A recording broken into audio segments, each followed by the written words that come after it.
Hey guys, welcome back to your channel journey to success. तो RBI grade B को target करते हुए हमारी आज की क्लास का टॉपिक है इमोशनल इंटेलिजेंस। आप सबको आईक्यू मतलब इंटेलिजेंट क्वेश्चन और EQ that is emotional question के बारे में पता है ना। तो जो इनका इंटरसेक्शन है दैट इज इमोशनल इंटेलिजेंस।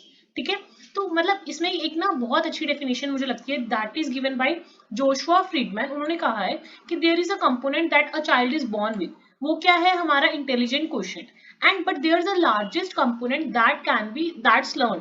सो वो है हमारा इमोशनल क्वेश्चन। तो जो उनका इंटरसेक्शन है दैट इज इमोशनल इंटेलिजेंस। ठीक है, तो जो हमारा नेचर है दैट इज हमारा इंटेलिजेंट क्वेश्चन, और जो हमारा नर्चर है दैट इज जो हमारा इमोशनल क्वेश्चन है वो है हमारा nurture. So there's a component that a child is born with, but there's a larger component that's learned. So there's an interaction between the nature and the nurture.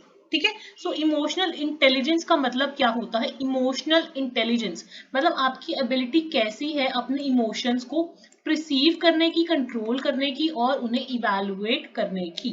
So ability of an individual to perceive, control and evaluate emotions is called emotional intelligence. अगर हम इसको और deeply इसको पढ़ें तो जो emotional intelligence term है ये फर्स्ट कॉइन की थी साइकोलॉजिस्ट मेयर एंड सैलोवे ने। ठीक है, 1990s में। इसका मतलब है किसी भी पर्सन या इंडिविजुअल की capacity to perceive, process and regulate emotional information.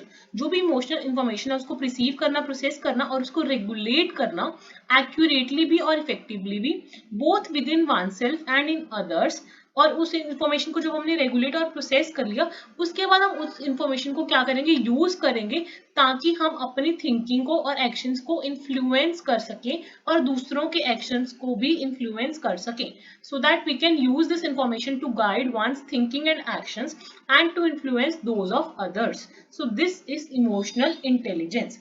Basically 4 levels हैं इमोशनल इंटेलिजेंस के। सबसे पहले हम इमोशंस को क्या करेंगे? प्रिसीव करेंगे। सबसे पहले हमें इमोशंस फील होंगे, देन हम रीजनिंग करेंगे उन इमोशंस की। ठीक है, देन हम उन इमोशंस को समझेंगे एंड लास्टली हम इमोशंस को क्या करेंगे? मैनेज करेंगे। So there are 4 levels of emotional intelligence basically: emotional perception, reasoning of emotions, understanding emotions and emotional management. उसके बाद सबसे ज्यादा इंपॉर्टेंट टॉपिक है इसमें 5 components of emotional intelligence.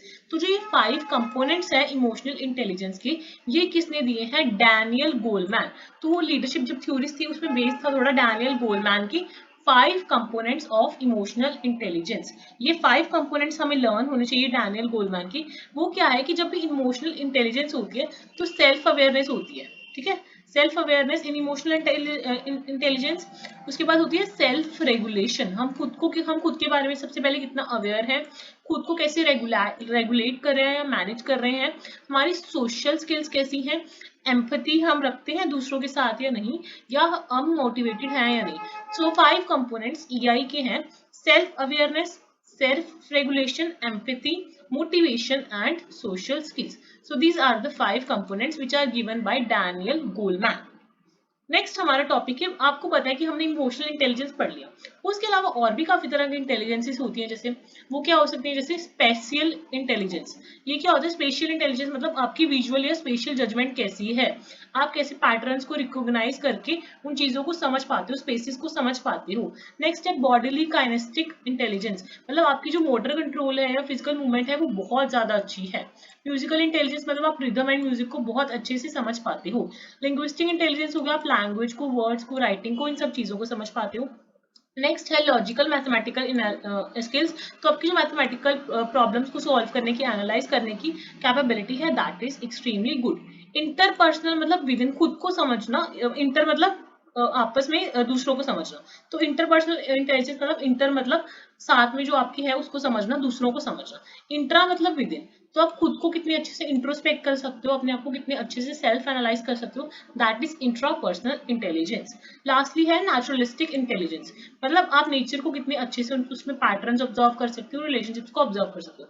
So multiple type of intelligence, आप कुछ भी आपको पता ही, म्यूजिकल इंटेलिजेंस, हर एक पर्सन के पास कोई स्पेशल एक तरह की कैरेक्टरिस्टिक होती है जिसमें वो स्पेशल उसके पास पावर्स होती है जो उसमें उसको हेल्प करती हैं ग्रो करने में।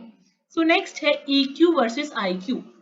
मैंने आपको स्टार्टिंग में बता दिया EQ क्या है हमारा नर्चर एंड IQ क्या है हमारा नेचर। तो ये हमारे बचपन से ही डेवलप हो जाता है थोड़ा IQ। EQ क्या है कि जब हम बड़े बड़े होते रहते हैं तो वो हमारा डेवलप होना शुरू हो जाता है। तो जो हमारा EQ है दैट इज इमोशनल क्वोशिएंट, उसकी 4 कंपोनेंट्स हैं बेसिकली। वो क्या है, रिसीव करना इमोशंस को, reasoning with emotions, understanding emotions and managing emotions. उसके बाद जो हमारा IQ है, IQ का मतलब होता है involve the knowledge and skills we acquire throughout life and are ability to reason, solve problems and understand abstract information. तो आपको देखा होगा काफी ऑनलाइन भी IQ टेस्ट होते हैं, तो आप कैसे प्रॉब्लम्स को सॉल्व करते हो और अंडरस्टैंड करते हो abstract information, that is IQ, that is intelligent quotient. अब कई बार हमें लगता है कि यार इमोशंस और फीलिंग सेम ही चीज है, बट लेमन टर्म्स में हम कई बार इसको सेम ही मान लेते हैं, इमोशन और फीलिंग, बट बहुत ज्यादा फर्क है इमोशंस और फीलिंग में। अब आपको एक मैं इजीली डेफिनेशन में बता देती हूँ। तो इसका एक बहुत इजी आपको चीज बताऊंगी कि जब भी हम इमोशन की बात करेंगे तो हमारी फिजिकल स्टेट्स की बात होगी, और जो हमारी फीलिंग है दैट मीन्स हम मेंटल एसोसिएशन और रिएक्शंस की बात कर रहे हैं।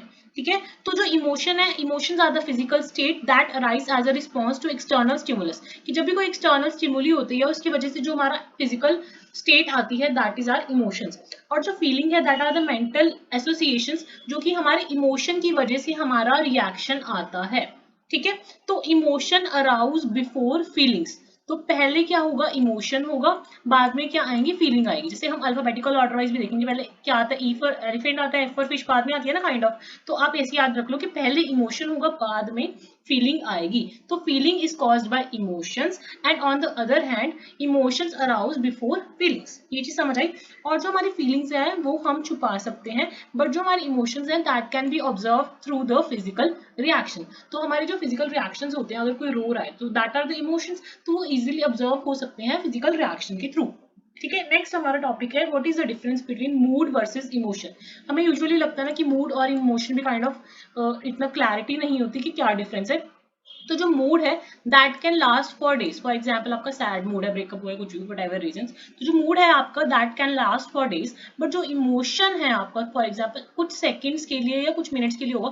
फॉर एग्जाम्पल आप कोई मूवी देख रहे हो, उसमें कोई सीन आया है जिसकी वजह से आप सैड हो गए, so that is usually for second और अ मिनट। ठीक है, वो डिपेंड करता है सिचुएशन टू सिचुएशन।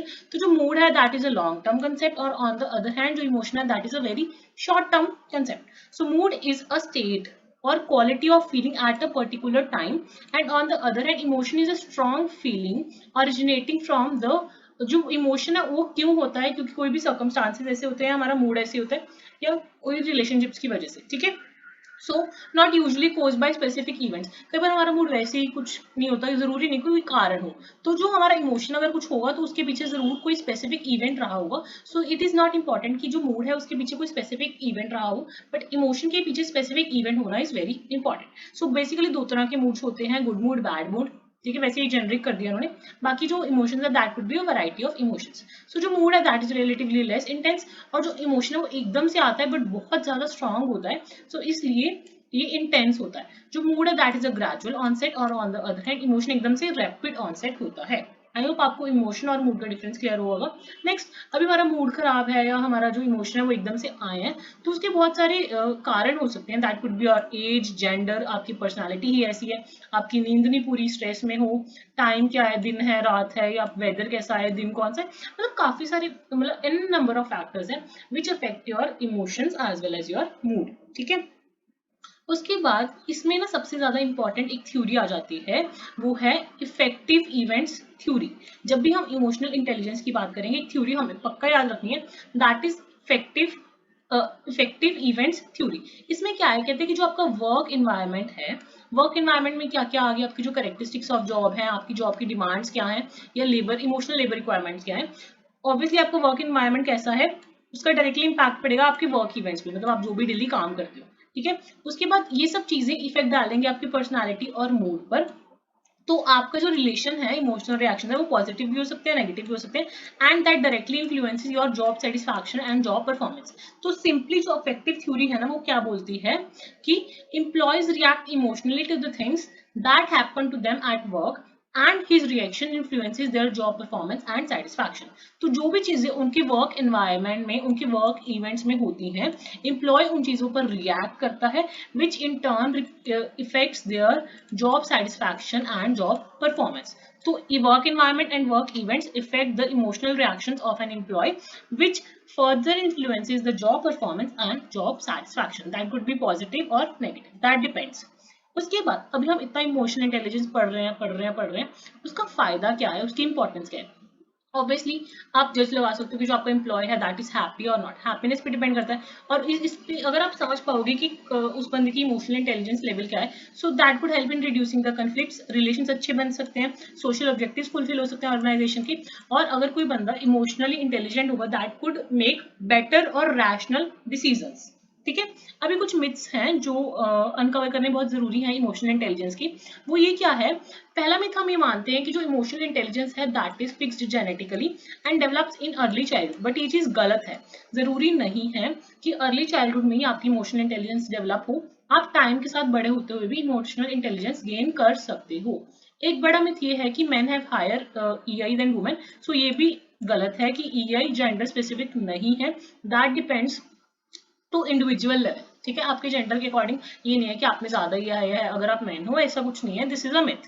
ठीक है, फ्री रेन टू फीलिंग्स, ये मतलब नहीं है कि अगर आप इमोशनल इंटेलिजेंस हो तो आपकी फ्री रेन टू फीलिंग्स है, जरूरी नहीं हर टाइम में फीलिंग हो, कभी कभी आप मतलब एक ऐसे जोन में भी हो सकते हो when there are no feelings. ठीक है, एक है कि जो इमोशनल इंटेलिजेंस है दैट मीन्स आप जो सामने वाला पर्सन है उसको हमेशा नाइसली ट्रीट करो, बट ये चीज गलत है। कई बार सिचुएशन ऐसी होती है कि आपको सामने वाले पर्सन को नाइस ट्रीट नहीं करना है, that is actual demand of situation. So that time पे इसका मतलब ये है, ये का मतलब कि how you react rationally, not nicely every time. So this is also math. ठीक है, एक्चुअल में क्या होना चाहिए, रैशनल होना चाहिए, ना कि नाइस। ठीक है, उसके बाद अब हमें किसी पर्सन में ईआई को डेवलप करना है। अभी हमें किसी में ईआई डेवलप करनी है, इमोशनल इंटेलिजेंस डेवलप करनी है, तो उसके बेसिकली 4 फेजेस है, इजी लैंग्वेज में बताऊँ। सबसे पहले प्रेपरेशन फॉर चेंज, जिसमें डेवलप करने उसको चेंज लाने की एक प्रेपरेशन करनी पड़ेगी ना, जो उसको डेवलप करनी है। उसके बाद हम उसको ट्रेनिंग देंगे, उसके बाद उसकी ट्रांसफर एंड मेंटेनेंस होगी, उसकी जो ईआई उसने सीखी है, जो क्वालिटी डेवलप हुई है। उसके बाद इवैल्यूएशन करेंगे कि इसका कोई इवैल्यूएशन करेंगे कि प्रॉपर्ली हुआ है या नहीं। So basically there are 4 phases for developing the EI. Number 1 preparation for change, number 2 training, number 3 transfer and maintenance, and number 4 evaluation for change. अभी हमारा लास्ट टॉपिक है मैनेजिंग इमोशंस। ऑब्वियसली अब हम इमोशनली इतने इंटेलिजेंट हैं, तो last step हमने 4th step भी पढ़ा था स्टार्टिंग में कि अल्टीमेट हमारा क्या है, लेवल्स में मैनेज करने हैं हमारे इमोशंस।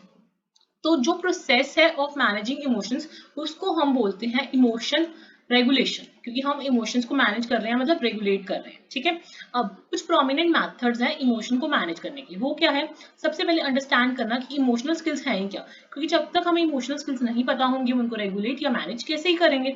उसके बाद developing of higher self esteem, आपको अपने अंदर एक हायर सेल्फ स्टीम को डेवलप करना है और डील करना है अपने इमोशनल अपसेट से, कि आपके जो भी इमोशनल अपसेट्स आते हैं सिचुएशन में उनको कैसे आप डील कर रहे हो तभी आप मैनेज कर पाओ।